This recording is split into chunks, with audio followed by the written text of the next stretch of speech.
Hello, FBA members. First, congratulations.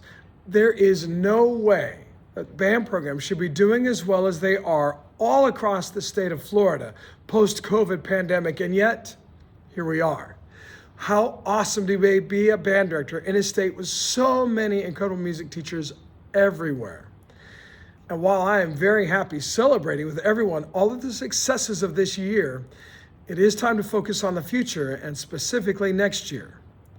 In an effort to give opportunities for all the membership to give feedback on significant handbook changes, I'm hoping this video gives you a little heads up on items to be discussed at your 4th FBA meeting. So here are a few proposals that are going to come before the board this May that I want to make sure that everyone gets to have input on. If these pass the board in May, then we will all vote on them at the June general business meeting. If they pass in June, they will become part of the handbook for the 2022-2023 school year. So, the first proposal is to strike the following sentences from the handbook. The request of a classification will be presented at the 2nd FBA district meeting for a vote by secret ballot of the membership of that district. If passed by the district, the request will then be reviewed and action taken by the board at its November-December board meeting. Now, once we strike those sentences, the handbook will simply read, requests for a band to perform in a lower classification must be in writing, stating the circumstances justifying the request, and must be signed by the band director and the principal of the school making the request. The request for classification letter must be attached to the classification form, which is due October 1st. Now, this new process is to simply file your classification request. Once filed, this will be the school's new classification. The rationale is, the reality is, districts and the board are not ever really doing anything with those anyway. All of them are simply being approved. So there is no point anymore in having people stand up to talk about them in the district meeting. And for some of our members, it's actually causing some consternation, some stress that is just simply not necessary for what we need to do. Here's the second proposal. The proposal is to make the classification E a permanent classification in our handbook. The E classification would allow any band to perform 2 selections of any grade level from the FBA list that is not already covered by another classification. The reality is, we are doing great as an organization, and bands all across the state are recovering and returning to normal and doing great things, but there are some areas of our state that were simply hit harder than other areas. And those areas do still need to have that opportunity as they work through beginning bands in the high school to be able to do class music that is lower than any classification currently in our handbook. So this will allow those schools to still perform at constant MPA for a rating without having to do the grade levels that are currently specified in our handbook.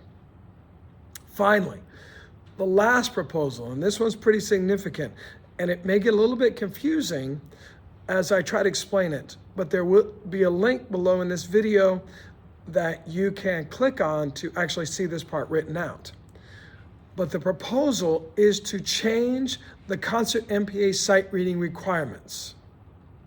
So now, what will happen is you will sight read the classification of sight reading based on what you play on stage. I'm going to say that one more time. Your sight reading level that you read in the sight reading room will not be based on simply the classification of your school, but instead it'll be based on what you play on stage.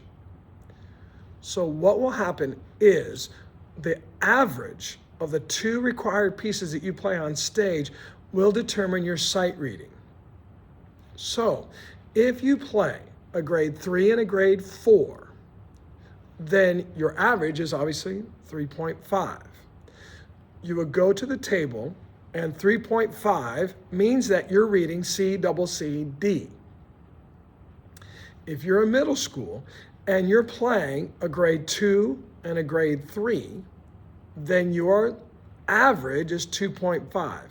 If you are a 2.5, you would read sight reading MB. If you're a middle school and you do 2 grade 2s, your average would be obviously 2. And a 2 would be an MC, you would be sight reading MC. Now there's a whole table, and you can click below to see this table. There are a few things to notice about the table when you start to look at it. One of them is that if you are a middle school, you will never read above MB. So even if you, at your middle school, did 2 grade 6s, wow, first of all. But second, even if you do 2 grade 6s, you still would not read above MB. MB is the ceiling for middle school. Another thing to consider is that there are some middle schools in districts where middle school doesn't start until 7th grade. For those schools, just like it is in our handbook now, those schools can opt to sight read MC regardless of what they play on stage. And in those 2-year middle schools, 2nd and 3rd bands may opt for sight reading MD. So those things will stay the same as they are now. But for everybody else, it will be an average of the pieces you play on stage that will determine what your sight reading level is. We've tried to create the table as clearly as possible. Hopefully it makes some sense to you when you look at it. And this gave a permutations of averages in case you're thinking, well, what if it's a 3 and a 6? Well, the average is still 4.5, but you can see what it would look like as you go through it and to start to look at how that would work. The rationale behind doing that is that we really are trying to teach music literacy. And we want to make sure that all of us keep our focus on that and we never fall into the trap of teaching students by rote or teaching them one piece that they can work really, really hard on, but they end up learning by rote and not really learning to read it. So this helps us tie what we do, which is music literacy, to what we perform on stage as well as what we sight read. So these are the 3 proposals that we'll be discussing at the district meeting, and there may be more things to discuss at your district meeting. I know mine has a huge agenda for this 4th meeting, but you will have an opportunity to discuss these. Please give us your input. Please give us your suggestions. None of this has gone before the board yet. It won't go until May. So we have time to look at and consider it and see if we need to tweak any of these things.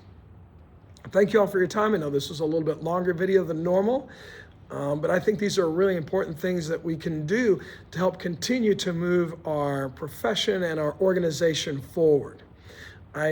As I started out the video with, one more time, let me just say incredible things I've seen all across the state, from marching MPAs to concert MPAs to solo ensembles to just concerts that are just happening everywhere, and their participation and the way that you have found to create incredible music, no matter what the circumstances, has been unbelievably awe-inspiring. Thank you for everything that you do, and I hope I get to see you again soon.